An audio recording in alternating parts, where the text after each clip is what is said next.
Today's guest is John Street. John is an award-winning entrepreneur who has launched many successful businesses, including 4 that made Inc. magazine's top 500 list. He founded and built Pax8, the world's leading virtual cloud marketplace, now at 2.5 billion in annual revenue with 30% annual growth. I don't know how you do that, and serves 800,000 small and mid-sized businesses. John retired in his role as CEO in May of this year and currently serves as the company's chairman of the board. He's also received many honors, including Colorado Biz Magazine's CEO of the Year. He serves as chairman of the Colorado Symphony. He is a board member of Endeavor, Colorado, and he's a board member of our very own Institute for Cultural Evolution. So welcome, John. I'm going to turn it over to Steve to say a few words and look forward to what transpires. Thank you, Rigel. And thanks to everyone for showing up live. It's a good crowd, and I'm really pleased to see you all here. Thanks very much. I really can't say enough about John Street. He's one of my oldest and closest friends. We met in 1993. We were connected through business. I was working as an executive for Celestial Seasonings Tea Company, and John had a telecommunications company, and we created this joint venture together.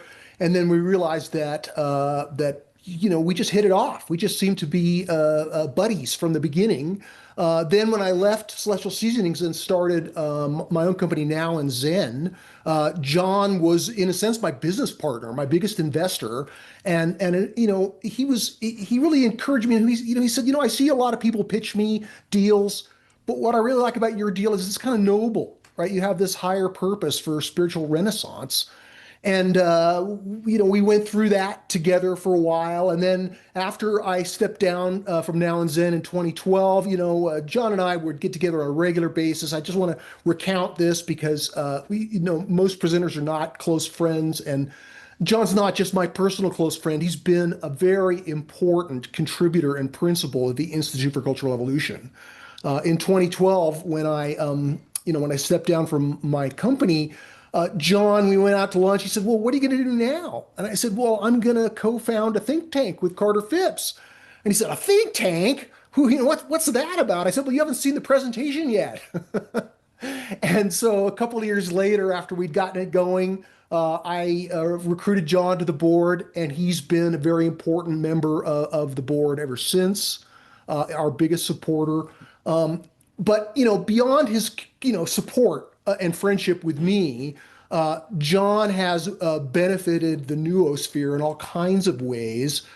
Certainly as a business leader, I'm giving this lengthy introduction because rather than just have John give us a slideshow, he and I decided that the best way to handle this was me to kind of interview him, to sort of ask him some questions and have a conversation where he does most of the talking, but we're kind of engaged together. And then after that, we'll save about half an hour or so for questions and comments, and I'm sure y'all will want to ask John some questions because I've always tried to be successful, but John's success, founding from scratch, a $2.5 billion company. I mean, that's stellar success. I've always been kind of floored by his ability to just make stuff like that happen, his manifestation ability. I don't want to embarrass you, John, but I just have to gush a little bit. The conversation I hope to have with John, I want to talk to him about business, as a force for good in the world. I mean, there's negatives as well, but certainly there's lots of good that comes from business. And I want to talk to him about leadership, which is, I know a portion of folks are coming here through the book that Carter and I and John Mackey wrote, Conscious Leadership. Has generated some of the members of this group. So I know there's an interest in leadership, and I define a leader as anyone who brings goodness, truth, and beauty into the world. But entrepreneurial leadership in creating new enterprises is some of the most important kind of leadership, and I can attest it's some of the most difficult. Certainly tried, and I was found that was not my course. So those who've been able to do it successfully have my great admiration. I want to talk to John about his passion for music. He's an accomplished musician. He's been a lifelong musician. His parents were musicians. And now he has a vision for making where we both live here, and many of us in the Colorado Front Range, a kind of a beacon for the arts. And it's a beautiful vision. I wanted to talk about that. And I'm sure there's many other things we're going to cover, but that gives you the sort of the overview of what we hope to touch on. And so let me begin by asking you, John, just to tell us your story in an open-ended way in terms of your why you decided to go into business and how that's impacted your leadership philosophy, and just approach this in whatever way feels right for you. Sure, Steve. Thanks. I have to say this is going to be fun for me. Steve and I have been riffing about so much for so long, and Steve has always been, I have a knack for sort of having great common sense, but Steve is such a great articulator of things, and we've had so much fun just over the years talking about ideas, and in some ways I have to interpret it in a more common man sort of approach, because Steve can get pretty esoteric out there, But I appreciate it, because I do think of Steve as one of the few guys I know that's probably going to survive his lifetime in terms that people will know him as a philosopher in this part of our time frame. So an early 21st century philosopher that people will look back on. And I mean that sincerely, Steve. I've thought that for years. And your encyclopedic knowledge has always just blown me away. So we do have lots of fun having deep conversations about things. And a lot of times it's completely ridiculous, so that's okay too. But I first have to say to everybody here, this is the first time I've attended the podcast. And Steve, you don't know, Mary Lynn is probably my most favorite person in the entire world, and I'm thrilled that she's on here. So thanks, Mary, I know you're out there somewhere, but it's so great to see you. And I'm going to call you right after this because I need to catch up with you anyway. So, I got into this whole entrepreneurial thing when I was in high school. I had a girlfriend in high school whose mother was the guidance counselor for the rival high school. And she would, every time I was over at their house, she'd say, "What are you going to do for a living?" And she kept pecking at me and really made me think about it a lot. And from my father's point of view, I tell him she would keep asking me this, and my dad said, "She's just interviewing you for son-in-law."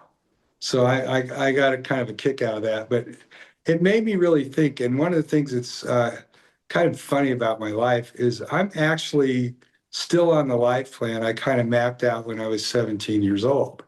And what I decided was I was a pretty independent guy. I've never been kind of a control freak, but I really am an anti-control freak. I really like to just do my own thing. I don't want to, be under somebody. I had, odd jobs in high school. I would always end up being a manager or a leader in whatever role I got into. But I thought, I'd really like to go into business and start my own company someday. And the goal would be that I would have very successful business. And in my old age, I would teach and give it all back. And I'm kind of at that stage now. I just recently turned 69, and I'm kind of thinking more about, more important things. And all along, I've had the opportunity to think about things in kind of a different way. So off I went to college, and I majored in accounting, not because I liked accounting. I was pretty good at it because I'm very mathematical. But I went through a business course and got out into the world. And I started as a CPA at Arthur Andersen, right out of college in 1978. And I think about this a lot because back then we were grunt staff accountants, and we were doing spreadsheets manually. So we would have to add up these big long things. And because I'm a piano player, I was very good on the 10 key. But as I got into that, I really I was sort of getting into. I've been a couple of years at Arthur Andersen, and I was chomping at the bit to get beyond this. I was there to get some experience, but I also had this sense that I was kind of getting sucked in my career really fast. And so I took a real diversion there. And one of my goals in life was to go around the world by the time I was 35, and I wanted to be a millionaire by the time I was 40. I grew up in a pretty middle-class family. I'm a Denver native, but we moved to Atlanta when I was in the 6th grade, so I'd come out of high school in Atlanta. So I decided to join the Peace Corps.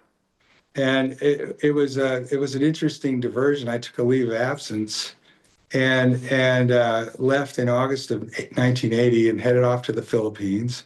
And I could riff on that for a long time, but I really kind of what I would like to say about that is it really sort of was a kind of a jolt in my career that I still draw on, at this point in my life, because it was hard. It was a tougher experience than I was expecting, but it turned out to be a great experience because it really gave me a level of empathy that goes beyond intellectual. I was living in a culture. I was completely, I've been completely immersed in the Filipino culture, and the Filipino people are amazing people. And one of the things I'll talk about a little bit, but we now have a division in the Philippines of 150 employees, and I'm delighted that I got to come back there after being away from there for many years. But the one thing that I took away from it is it gave me a greater sense of empathy, because it wasn't so much intellectual. I was literally living with people who had no idea of my world, and I was so blown away by their world. These people were destitute and had what on the surface seemed to be a very bleak life, and they were happier than most Americans I knew. And I was just so struck by that. And I came away from that experience that I never had any excuse to be miserable about anything. That misery was really a self-inflicted wound, and I needed to make sure that when I was not feeling good about things, that I would remind myself of what I had, not what I was missing. And I've carried that with me. And the other thing that I became very good at is I have been an active participant in doing random acts of kindness, and I try to do that once a day, every day of my life. I try to be nice to a stranger or something, and it's because there were so many people that I met in the Philippines that that didn't know me but took me in and were so nice to me. So it was a great experience. I came back, and the other thing I took away from it, so after I left the Philippines, I kind of bummed around Southeast Asia. My guide was Southeast Asia on a shoestring, for those of you that might know this book. And I was in Hong Kong in 1981, right after, it was 8 months after communist China was opened up. So I got to go into the PRC in 1981. And we went across the border into Guangzhou, which had been Canton. And there was no pollution there. There was just bicycles and Mao suits. On that trip, we went to Tiananmen Square, and Tiananmen Square is about 30 or 40 acres. And it was pretty empty. And there was no cars in Beijing. It was, I went back, I haven't been back to PRC since 2006 in Shanghai, but I went to Shanghai on that trip. And of course, the transformation of China has been amazing to see.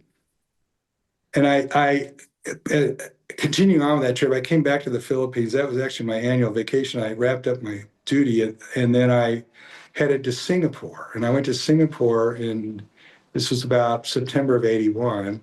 And I didn't go back. I go to Singapore in my new company, Pax8, which we started in 2012. We have investors from Singapore, and I've had occasion to go back to Singapore, but I didn't go to Singapore between 1981 and 2018. And to see the transformation across Southeast Asia has just been incredible. I recently, this past year, I went to Bangkok, and I hadn't been to Bangkok since 1981, and it's incredible just to see that. And it gives me perspective of what we, sort of the cycle we've been through ourselves and where we're headed anyway. So I continued on that trip. I got one of the things Steve and I share for all of you out there is I had a chance to trek in Nepal, So I was in Nepal for about 3 or 4 weeks. I hiked 150 miles, and Steve and I talked about that. I was so proud of my daughter just recently over her Christmas break. She's in graduate school at the University of Georgia.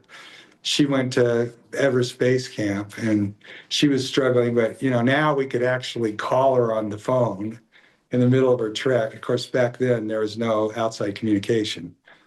And then after that, I did a week or so in India, and then I flew home to the U.S. And a couple of weeks after I got in, I went back to my now new desk at Arthur Andersen, and I had this just flood of this sense that I knew all the people there. They're excited that I came back, and I had this overwhelming sense that they had been doing the same thing every day, the year and a half that I'd been gone, and I had lived a lifetime of experience. And I carry that forever because I'm an experienced junkie. This is one thing I figured out in the Philippines. Life could be pretty dull. The day-to-day life, things. I have this theory in life, Steve. I think I've told you this before, that at the end of life, only one thing matters, and it's the quality of the stories. Because, you really go through life and lots of things happen, but at the end of life, we sit around, we talk about things that have happened to us with fond memories. And I know, and one of the great things about having that perspective is whenever I'm in the middle of something tough, I remind myself that the best stories are the ones that are slightly fucked up. When something really challenging happened, it turns into a pretty good story. And it's definitely true for me that the harder times of my life are the things that I look back on. And I grew in character, but I also, learned a lot. And it wasn't fun at the time, but it's always given me better perspective. So, I came back to Denver, and I sat near my now wife of 41 years, Mary Beasley, and we were sneaking around because we couldn't date the help there at Arthur Andersen. And I was chomping at the bit to get on and start my entrepreneurial career. So and Mary wanted to live in a smaller town. I was happy to be back in Denver. I love Denver, but I liked her better than Denver. So we decided that we would look for a smaller town to live in, and we ended up moving to Santa Fe, New Mexico. And part of the reason for that was Arthur Andersen's biggest tax client in Mexico was looking for a head of finance, a guy named Jerry Peters, who was a big art dealer down there. And so I thought, before I embarked on my own career, my own business, I thought it'd be good to work for a guy directly that was really a rock and roll entrepreneur. And I can tell you that Jerry did me the greatest of favors because he was impossible to work for.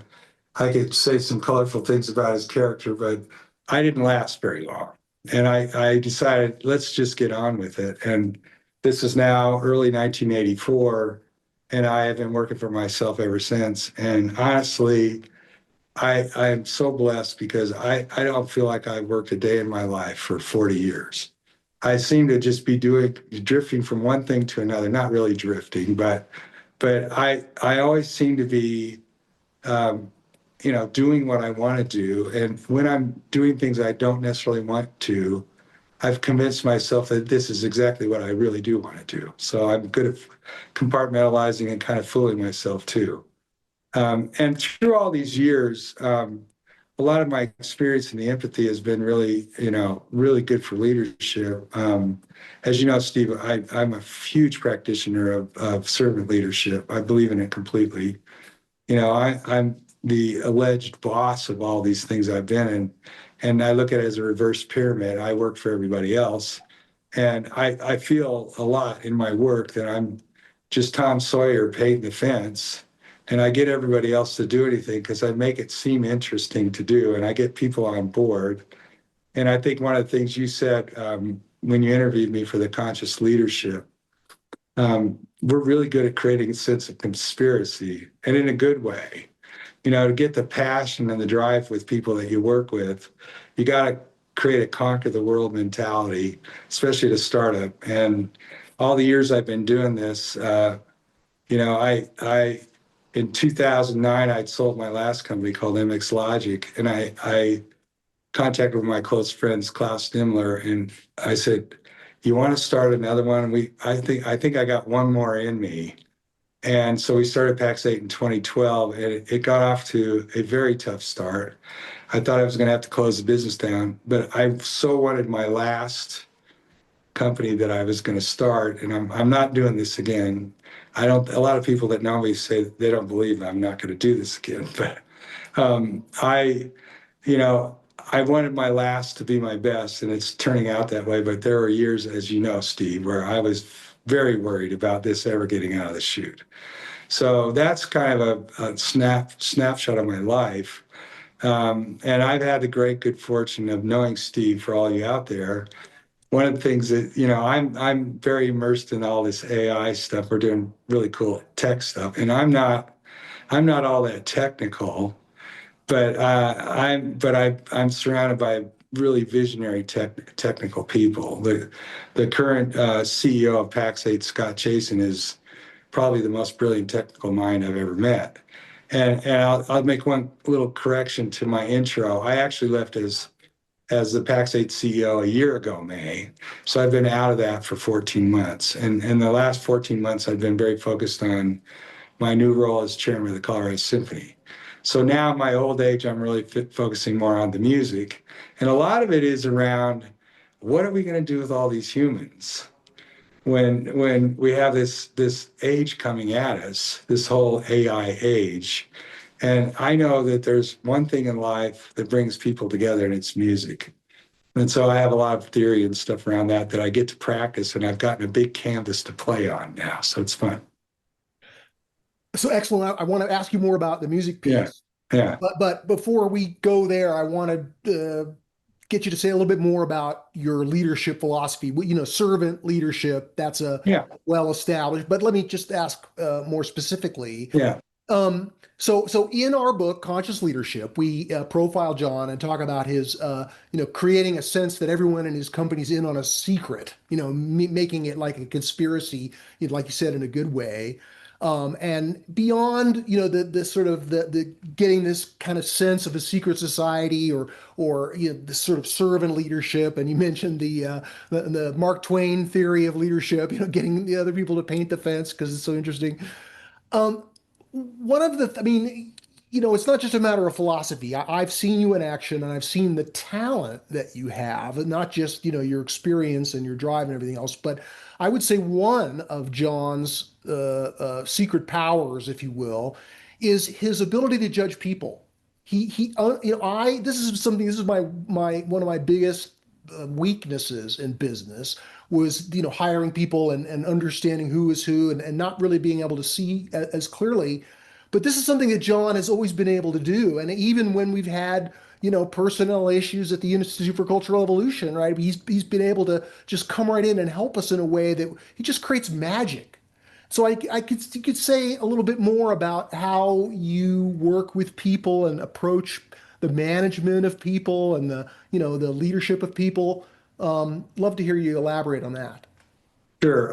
Well, let me start off with saying my leadership skills have a deep-seated root in an extremely lazy streak I have. Okay.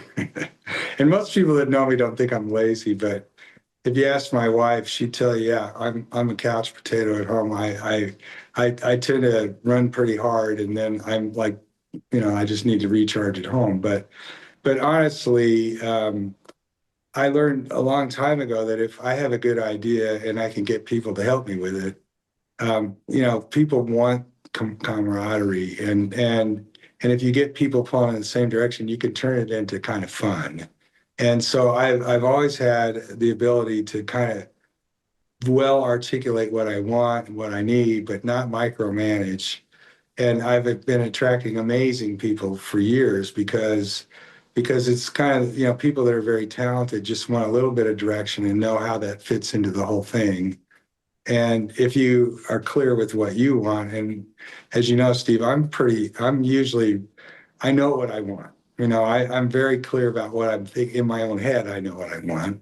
Sometimes I think I communicate better than I actually do. but I think I'm usually pretty clear about it. It starts at that. But great leadership, empathy is the king.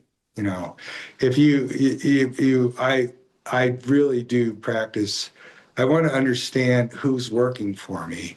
And when I look at business, I talk to a lot of business leaders, and I think of business as having three legs of success, and I think people often miss one piece of it, which is, financial success is the obvious thing.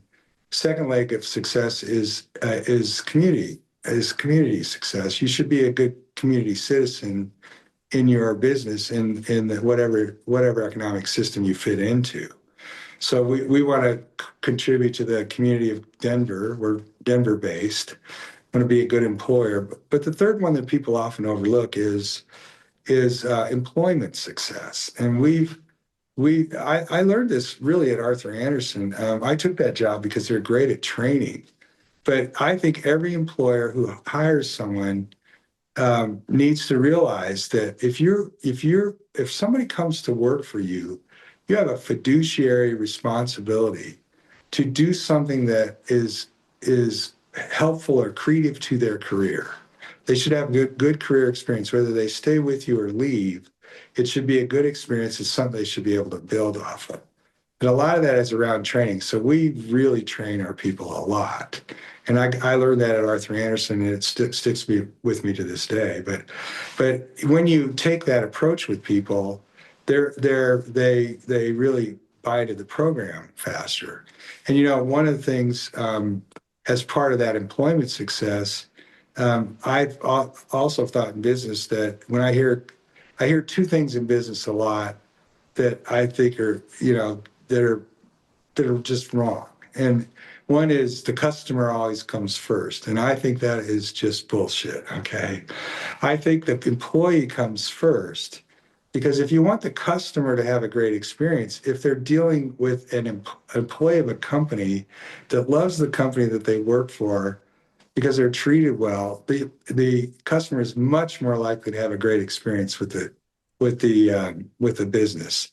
And you can't, if your customer isn't feeling that connection, your employee isn't feeling that connection, at some point it will manifest itself in a bad reaction to the customer. Okay. And so I really believe that. And the other thing that I am a firm believer in, and I hate to hear it, is when people say, oh, it's not personal, it's business. And I find that to be bullshit too. Everything is personal. And I think you, as an employer and as a person, you have to understand where people's heads are when you're talking to them.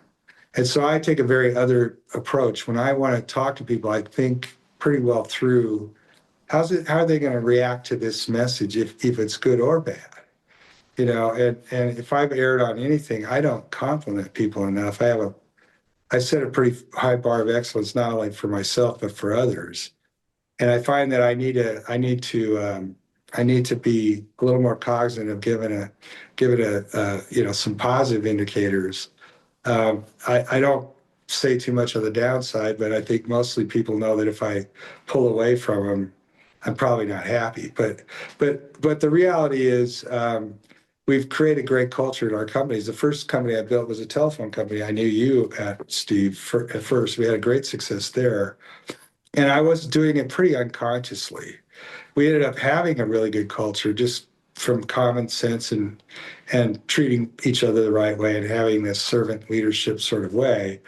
At Pax8, we knew we were going to get much bigger. We've done a lot more deliberate things to really enhance and develop the culture. And it's at a point now where there's all this stuff going on inside the company, and I'm like the proud papa. I mean, this thing is just taking a life of its own, and it's amazing to watch, as you know. And I couldn't be more pleased because I've gone from being the guy that was, in the variety show, the old variety shows where they're spinning the plates and you get all the plates going. And my life up until 18 months ago was spinning those plates and making sure none of them hit the floor. And now I'm in this great position with Scott Chasen has succeeded me as CEO. And I can call him up and I say, I see that one of those plates is about to hit the floor, so you better get after that. And that's about the extent of the work I have to do at this point. So it's gotten to be really fun. But, leadership in any kind of enterprise, leadership is everything. If you have great leadership, you're going to accomplish great things. If you have poor leadership, it's likely to fail. Great, great. That was good. And maybe folks will follow up with that with some of their questions. But now I want to move to Okay. your musical journey, with your permission. I know that again, I mentioned that your parents were musicians and that this has been a lifelong musical journey that's been parallel to and sometimes intertwined with your business career. But I'd love to hear some stories about that. I'd love to hear about your the reason that you've decided, since you stepped down as CEO, to provide leadership for the Colorado Symphony, which has already benefited significantly. We've been to several concerts there in downtown Denver, and it's a magnificent symphony and incredible music. We've heard some really beautiful concerts. Love to hear about that. But also, I'd love you to kind of, follow the arc into your vision for the arts in the Front Range and some of the things we've talked about in that area. Sure. Well, let me start off with the story. So Mary Lynn and I performed on stage together as seniors in high school, where I was playing the Moonlight Sonata and she was singing, what was the girl's name? Mary, chime in here. She was singing, something, Schroeder? I think the way you play the piano is nice. And who was that part? Because it was Schroeder supposedly playing the piano. Can you Lucy? comment, Mary? Lucy? Isn't it Lucy? Lucy. Was Lucy the one that was Yes. after Schroeder? Was it? Yeah. Oh, no. Yeah, I can't think of her name Do you either. remember doing that? Of course I do. Peppermint Patty. I'm still thinking of ways I could have brought her character out better. So we had fun doing that, but and the ironic part is Mary, I might be a better piano player because I keep playing, but Mary was a terrific piano player and I was in all-state chorus, but she was singing and I was playing the piano. So we had it kind of backwards then. But I grew up, my parents met in Cheeseman Park in Denver. For those of you who know the area, my mother was a local kid to Denver and won the leading role in a musical. And the Denver Post used to sponsor operettas in the park. And my mother was 21 and she won the leading role. And my dad was visiting his sister from Omaha, and he was a major in music at Drake University in Des Moines, Iowa, or somewhere in Iowa. I think it's Des Moines. And he won the leading role in that, and they met. And they were married almost 60 years before they passed away, but they were good friends and sang and performed together forever. So we kind of grew up in this, it was almost a musical. It was kind of funny because we would sing in the house all the time. And so we were always immersed in music. And the music kind of slowed down when we moved from Denver to Atlanta.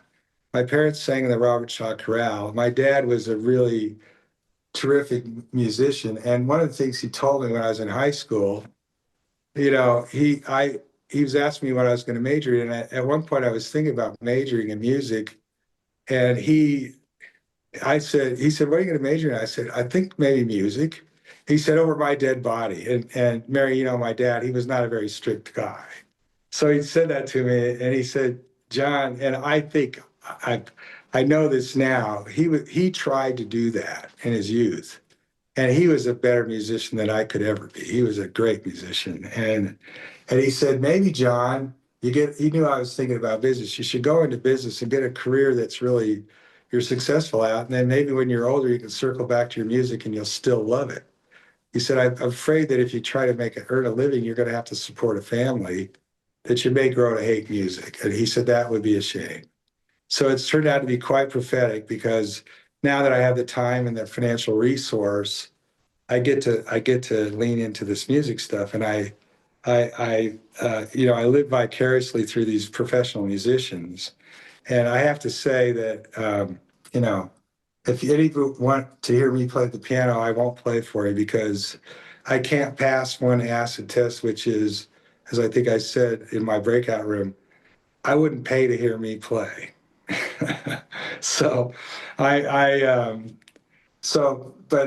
have the great joy of being around truly accomplished musicians, and in the 2006 time frame, as I was winding down my last company, I live in Colorado Springs, but Pax8's based in Denver. It's just easier to attract international money to the Denver metro than it is to Colorado Springs. But I had some friends that were on the Colorado Springs board, and I asked them if I could join that board. I joined that board and quickly realized they had gone bankrupt in 2002 and they were recovering from that. The Colorado Springs Symphony, you mean? Yeah. This is the Colorado Springs Symphony. Yeah.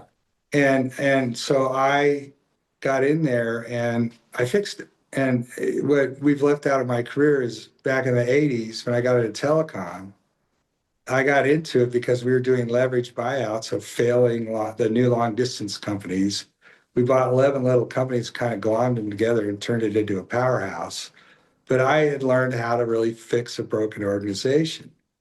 And so I got involved with that symphony, and we got it turned around. It's pretty healthy now, and it's a semi-professional symphony. Quality music's excellent.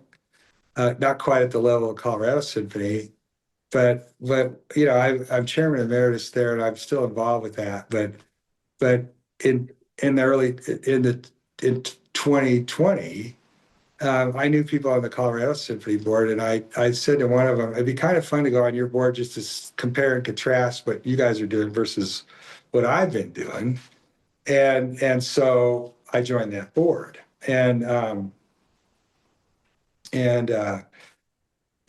I went there. I'm busy with Pax8, and I'm kind of observing it, and I liked a lot of things I saw. And the internal leadership, they were in the process of hiring a new CEO, and I was on the committee and liked the guy we hired. I got to know him, and he started talking to me about being board chair, and I kept saying no. And finally I kind of caved because I knew I was gonna be winding down at Pax8, and I thought I'd have time to do that. And so, yeah, as of last August, I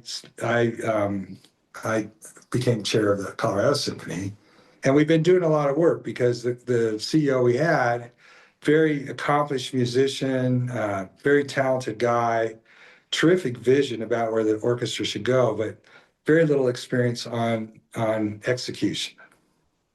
So I started leading into that, and it turned out that we needed to make a little upgrade. So I've been working on that, and mission accomplished. We got some better leadership in there to be better executioners.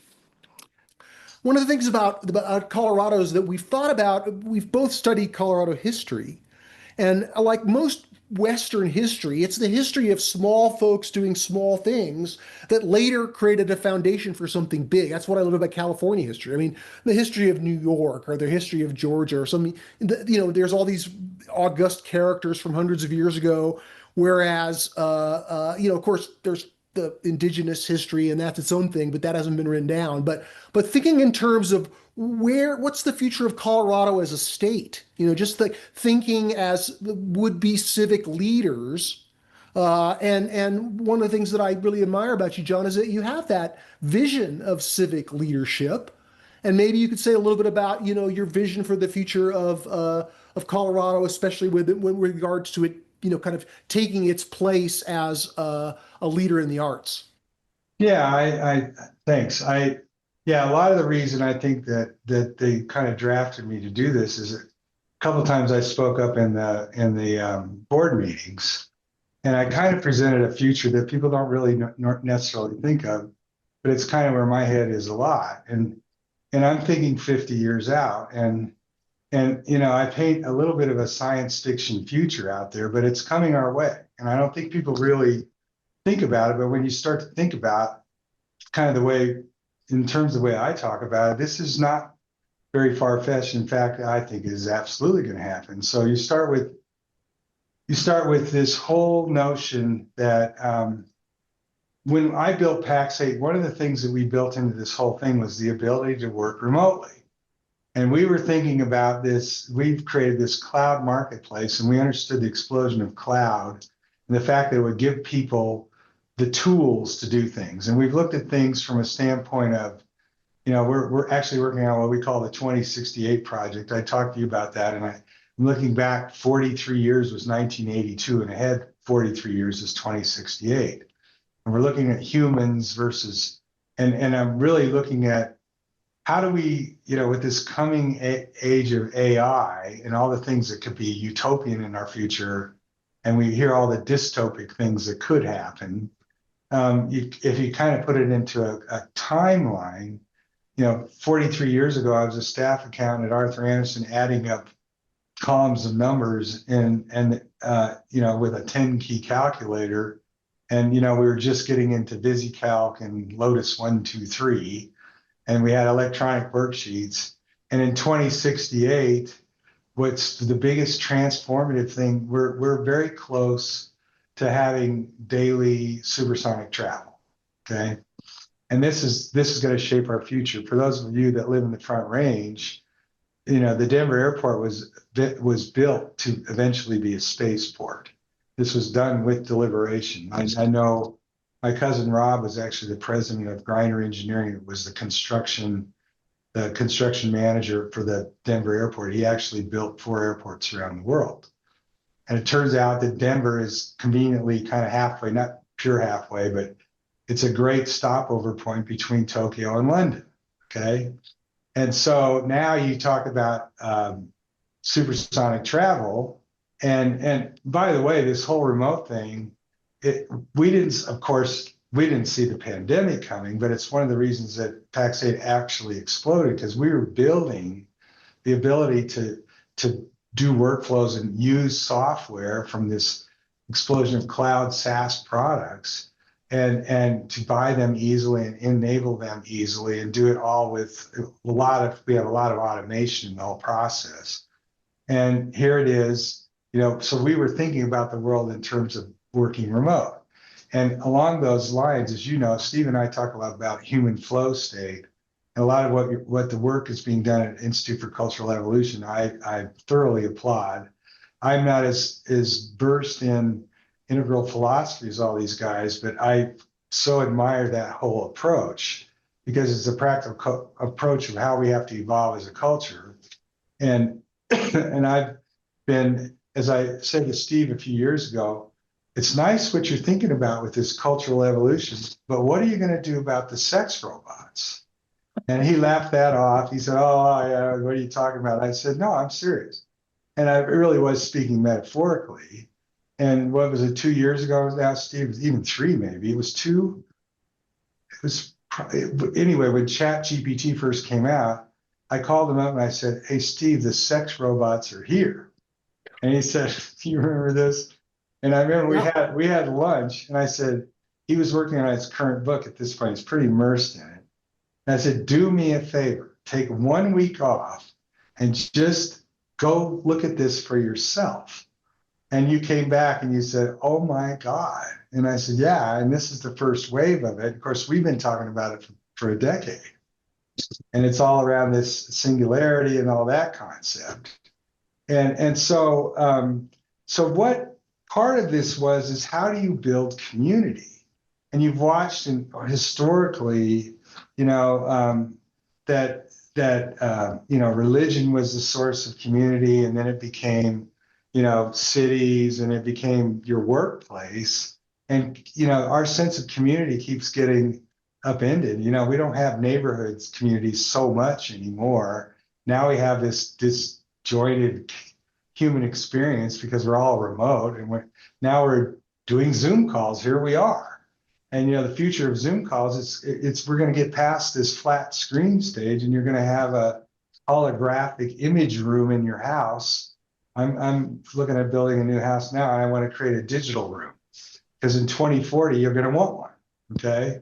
And so we start thinking about it. So when you start to think about how we evolve as humans, giving it this timeline that we look at, human behavior and how we interact with each other isn't really changing. It's the tools with which we do it. Okay, so mamas still cared about their kids 43 years ago, and 43 years in the future, they still will. But the tools and the way you interact with each other are going to be different. So it's going to create sort of that methodology. So we think about this a lot. And one of the big things is transportation. So, when you have, supersonic travel, you will be able to get anywhere in the world in 6 hours. Okay. Literally, you'll be going at 1,500 miles an hour in 6 hours. You can go 9,000 miles. That's more than halfway around the world. Well, not at the equator, but anyway. So, and when I talk about this with people in Colorado, it's like, oh yeah, we can get anywhere. And the real point is, it's not that we're going there, they're coming here. Okay. Denver is poised to be a great international center.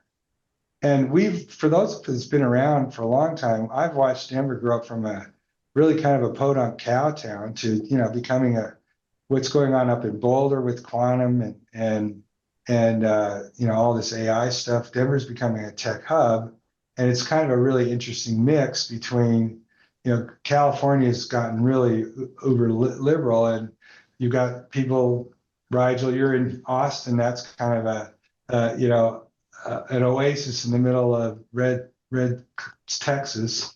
But Colorado is, for a lot of people, a really good sort of central ground. And I've always thought one of the things I love about Colorado, I'm completely biased, but I went to school in the Midwest, which is uber conservative. And I spent a few years in the South, which is also pretty conservative. And I go to California, and it's a little maybe too hip for my taste, but Colorado has sort of this Midwestern groundedness with a little mix of West Coast hip in it, and it is a pretty. For those of us that live here, we love it here. And people, I've moved hundreds of people to the Denver area, to the Front Range area, and nobody ever leaves. And you have, for those of you, maybe you could get a show of hands, but for those of us who read Atlas Shrugged back in our youth, it's happening. You've got this intelligentsia moving to Colorado. You can live in a nice place. You'll have access to anywhere in the world in a few years, but you have access to both coasts easily. And so we're building a remote community. And you need to give people something to be communal about. And when you just look at human behavior in general, can you think of anything else where 4,000 people will get in the same place and shake their bodies around and go crazy? It's music. To me, it's so obvious. It's just such a deep connection. And as I've told my tech friends, while you're getting into all this AI, make sure you keep your humanity and hear the music. And I tell my musician friends, don't worry too much about the machines, because the machines will never hear the music. And so there's this combination, and it's like this soulful thing that people have to have in their lives. And we can make this big connection through music. And Colorado has all this attraction, and we need to be deliberate about building the performing arts community here. We should be at in 2068, go all the way to 2100.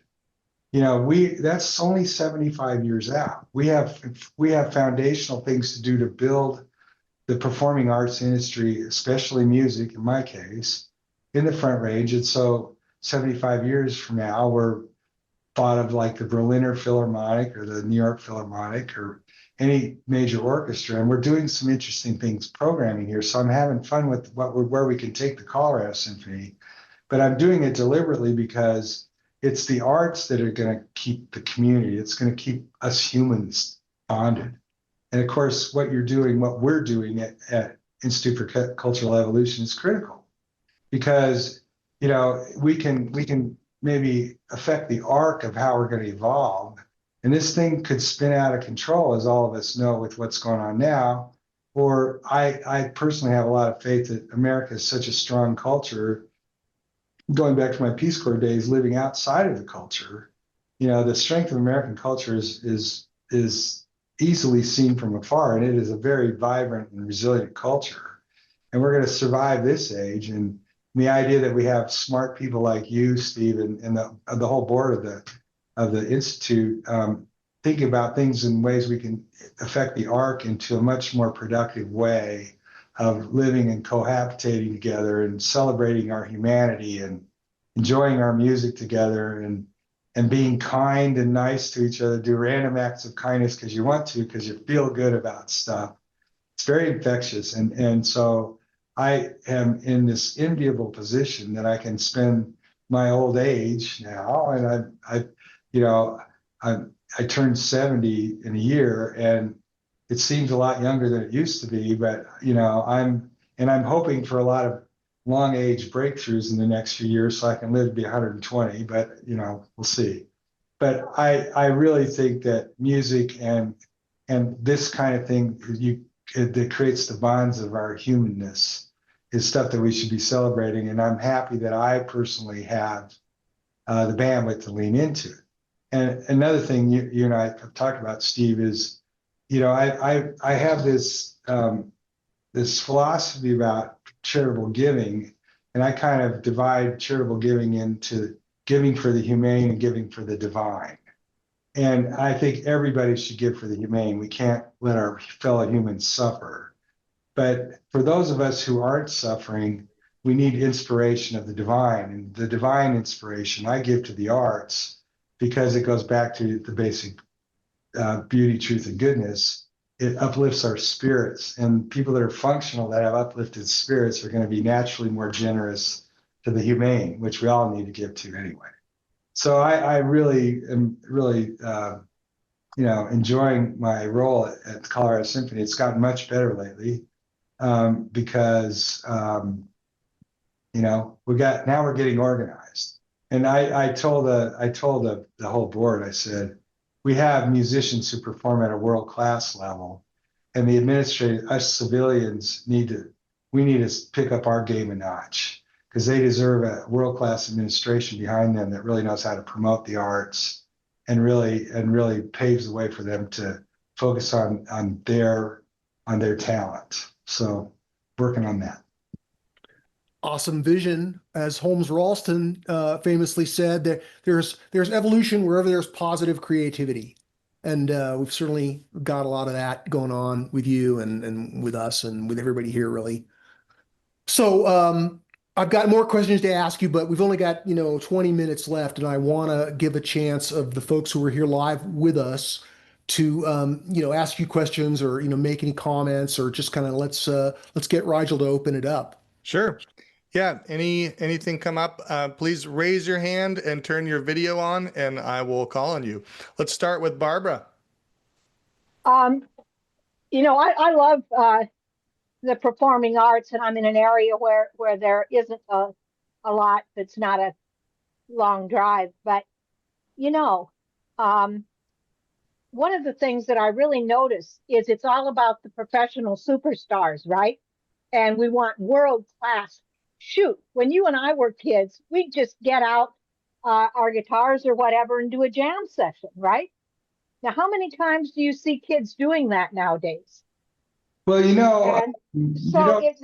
there's no community to it anymore. There is actually, I would challenge you a little bit, because one of the things that's actually really fun is there are online communities, and people can do collaborative things musically through the digital world, and it's kind of fun. I have a Bosendorfer player piano, okay, and one of my friends is a guy named Jan Vogler, who's he's a world-class cellist, and he often performs with his friend Elaine Gramont. She lives in Santa Barbara. I live in Colorado Springs, and it just so happens she has the same piano I do, and it's a player piano, and we have been planning, we haven't done it yet, but we want to do a video of her performing on her piano in my living room, in her living room in Santa Barbara, and have the piano itself being played in my living room with Jan in my living room performing with it. And so there's a whole bunch of these really cool, a lot of composition that's being done in the music world is very collaborative, and they're doing it online, and they can kind of supercharge it. So if you haven't tapped into it, it's something to do. But But one thing you're absolutely right about, it still doesn't compare to just being together with your fellow humans in the same room doing it. And, you know, the few I as a piano player, I don't play in ensemble that much, but the few times I've done it is just, it's a lot of fun. I grew up playing in the band. I love that. You know, that was one of my most joyous things. So yeah, that just getting together and jamming on music, it's pretty joyous. Yeah, it's just not the same doing it online. Yeah, that's You know, right. that personal touch, and kids just seem to do that so little now. So much of the stuff that we did in person, they're just playing with their screens. It's a little You know, sad. it is and it isn't, because you think about one other thing is the kids today are digital natives, as we call them. They've been tethered to something digital their entire life. And we weren't. My kids say to me, weren't you worried like when you were traveling that nobody knew where you were? And I said, Not in the least. yeah, it never dawned on me because we didn't know about that. And when I was traveling, when I was in college, I did a semester overseas in Rome. You know, we were traveling together. We traveled apart, but I said we would arrange to meet at the American Express office, you know, a week out within a certain window. And if you weren't there, we weren't going to see you. And if you were, it was great. And usually everybody sort of showed up. So it worked out okay. Yeah, I guess that just showing up and not being worried that everybody knows where you are every second and all that. Yeah, You know, the nanny state is here, right? We started with our 2-year-olds and we never let them out of our sight. that's right. That's right. I have a question for you, John. You were early in your conversation. You made a comment. When you're doing what you don't want to do, you have the ability to convince yourself that it is like the right thing to do or what you need to do. And Yeah. that resonates with me almost on an embarrassing level, but I'm curious, like, what do you have any specific examples of that kind of switch that you've done in the past? Maybe not a specific thing, but I can tell you how it works. Yeah. To me, when you have something you don't want to do, the worst part of that is just getting started. It's the idea that, oh, I got to do this. I really got to get this done. It's like, ugh. And so what I really try to do all the time is just start. And when you start, sometimes it just gets over faster than you think. And it's just, and it's kind of liberating to know that you're going to get this past you. And while you're right in the middle of it, I go into what I call trudge mode. Okay, it's like I'm walking through thick mud, and so I tend to be, I'm almost OCD because I'm a counter. I count things all the time. If I'm standing at a train track and a big long train is coming, I have to stop and count the cars to see if I can get the world's record. I think my world's record so far is 187 cars. So every time a train comes by, I have to count. So I find myself getting into sort of a rhythm. Steve and I have hiked together. We got to climb a long hill. I try to get into a real rhythm, and try really hard not to stop, because the minute you stop, it's like, ugh, I don't want to do this. But if you just kind of put your head down and go, that gets by pretty fast. So I could think of countless ways it goes. Like No, that's filing your tax return. yeah. No, that's interesting about rhythm, because rhythm does have this almost self-perpetuating like momentum once It does. once it starts. Yeah. And it really is. It's just, but yeah, once you start, then you stop thinking about it. You're just doing it. Yeah. You know? All right. Larry. Hello.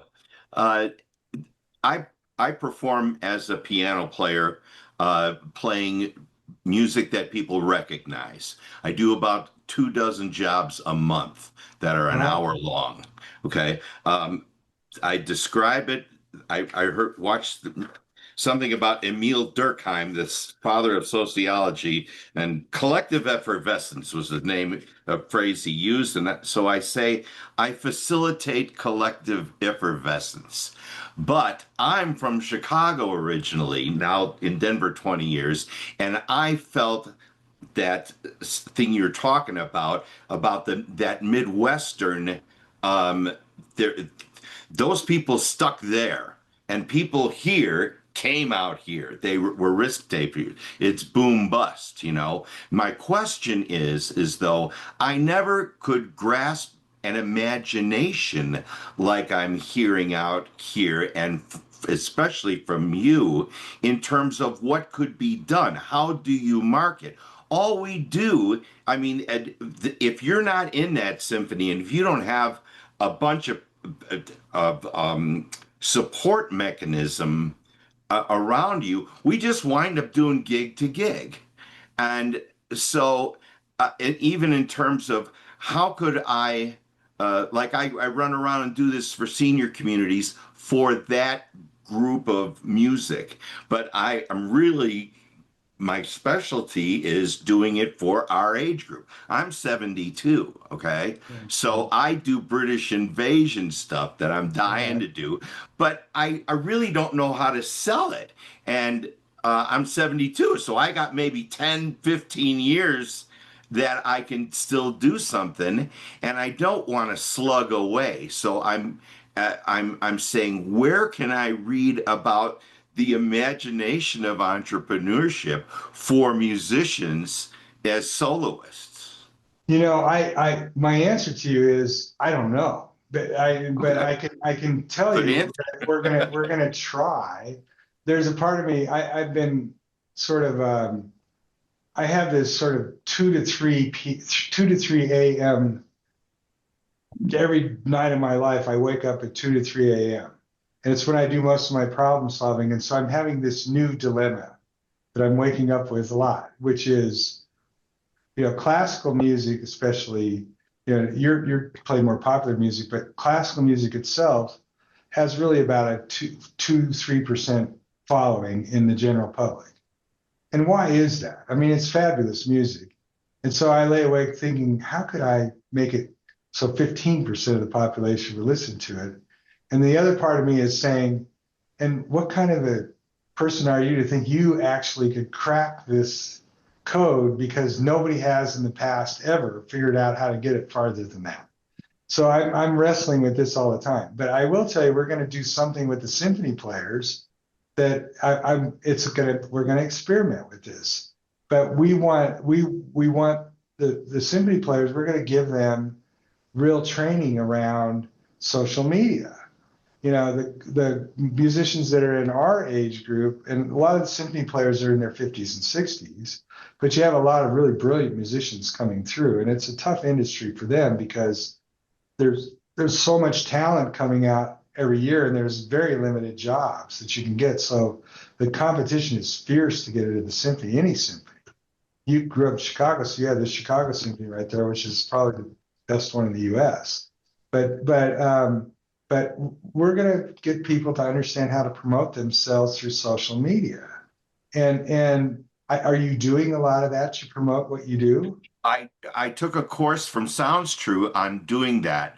And what I found was that because I'm in the same time, same place delivery mechanism, I'm kind of caught. And the experience is essentially a live experience. It's the guy next to you going, do-wah, diddy, dum, diddy, do, and you haven't thought of that song in 20, 30, 40 years. And so that doesn't quite translate the way a learning experience does when you get aqua theory, and somebody can tell you that on this screen and you can get that.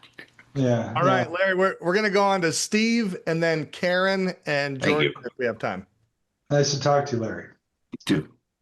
I've asked a bunch of questions. I have one, you know, I'll ask at the end if there's time, but I want to defer to Georgie. You had a question? Okay. You're muted.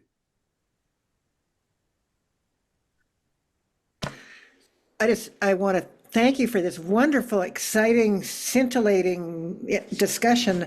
But I live in a small town in British Columbia, and my son started something called Imagine Invermere, and he just started it about, I don't know, 6 years ago, and they've got a board, like they're just thinking what could be here. So you could say, imagine whatever your name of your, the music that you want, just imagine it and begin to gather people. So there's a lot of music in this town too, with the young people. Absolutely. That's great to hear. That's great to hear. All right. Karen had a question. Oh, okay. Hey. I didn't see your hands. Hey, John. Hi. Hey, I really admire your past as a business person. I want to bring this back to developmental and integral theory. And my question is, what do you think about humanity's ability to develop enough to change for the better in the future, in the near future, say the next 10 to 20 years? I think I'm very optimistic about humans. Okay. As much as we have to do it, there is this, I think the default mechanism for humans is goodness. I know I'm a very optimistic guy in life, but I just watch how people gravitate. You know, when you look at why we're even here and how we've gotten this far, it's quite remarkable. And it's because of this just sort of, you can't really keep humans down, really. We can backslide and we could do certain things, but in the end, I think we're going to be fine. And so I have an immense, I have an immense confidence that we're going to get through this, and we're going to have, some things aren't going to be so great, but generally speaking, if you look even in the last 200 years, humans are living a much more fulfilled life than they were 200 years ago. It was so difficult. There were so many obstacles. And if we, especially in this new world that's coming our way with all this automation and we're gonna have robotics and all these crazy things, if we learn how to leverage that, it's going to give us more free time to do things that really promote ourselves and our humanity. And so Is there anything you're pushing for, John, on the board? I think you're on the board, right? Is there any Yes. initiative you're pushing for? Well, I really, there's some things. And again, I, as Steve will tell you, I'm not versed in the jargon of it, but I really, Rand Lewis, who's on our board, Rand Stegan, excuse me, he's talking about this higher ground and kind of getting the message there. And I admire some of that stuff because I think it's bringing together sort of a lot of the stuff we're talking about and showing people another way, because we're kind of stuck in these polarizations through the traditional viewpoints and the progressives and all the things that we talk about. But I tend to not, as Steve would tell you, I don't like putting things in boxes very well. So I challenge these guys about putting things into it. But we as humans want to type things and have archetypes and all that kind of thing. And so it explains it. But I think that there's sort of more of a even flow across stuff. And at least people I hang out with, and I have lots of friends across lots of things. And generally, other than us getting old too fast, it's a pretty bright future out there. Thank you. All right. Deborah and then Steve, if we got time. Hi. I wanted to ask you, bring it back to your comment about your first impression, your impression of working in the Philippines. Yeah.